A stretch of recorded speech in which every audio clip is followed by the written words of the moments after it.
Hoy nos hemos venido a Casa Belío, el restaurante del camping de Panticosa, con una carta que de solo leerla se te hará la boca agua.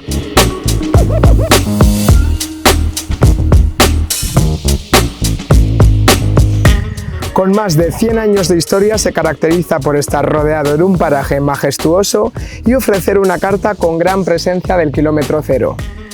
Aquí podrás degustar vinos de las cercanas bodegas francesas. Puedes degustar frutas y verduras de la provincia de Huesca.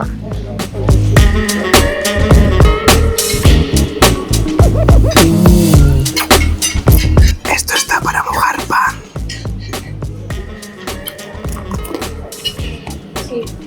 Y carnes criadas en las bodegas del Pirineo.